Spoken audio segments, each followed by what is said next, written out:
So the way that we actually find suburbs for growth, we look at two main pillars, which is macro data and micro data. So macro, you got to think like big picture. That helps us pinpoint the right market to invest. And the things that we look at, what are some maybe short-term supply and demand factors, and what are some medium-term to long-term supply and demand factors. So for example, if we're looking at macro stuff, we want to understand what are the population forecasts in a specific area. If we can see that, based on government data, the forecasted population is going to grow rapidly. In some areas we're looking at population is going to double in the next 15 to 20 years. That is a huge amount of people coming into one area, right? And a lot of people coming into one area, what does that create? That's going to create demand for property. So that's one macro factor that we look at. We also look at incoming infrastructure, right? We need to look at existing infrastructure. So yes, it does have to be close to public transport, got to be close to schools and job centers. We also want to understand what incoming infrastructure is happening in an area, because incoming infrastructure, such as, let's say, the government's spending money to upgrade an area, they're spending money on roads, transport systems, maybe energy, maybe mining, all of those kind of things, those actually create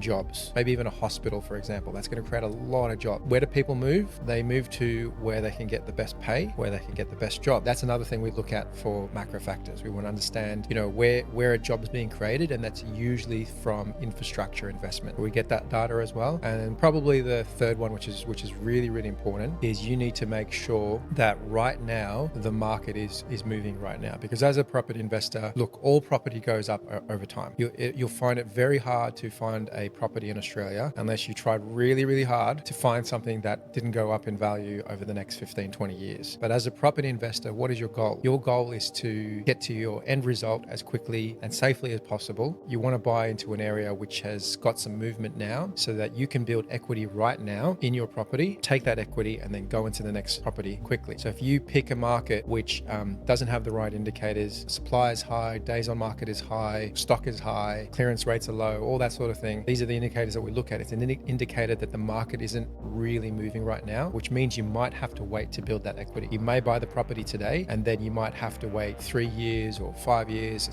7 years sometimes for the market to start moving again. You don't want that as an investor, because if you buy something today at $500,000 and then you wait 7 years for the values to start going up, you've literally wasted 7 years. That's not what you want. You want something that's growing right now so you can take advantage of that market, take that equity out, and then go to your next property.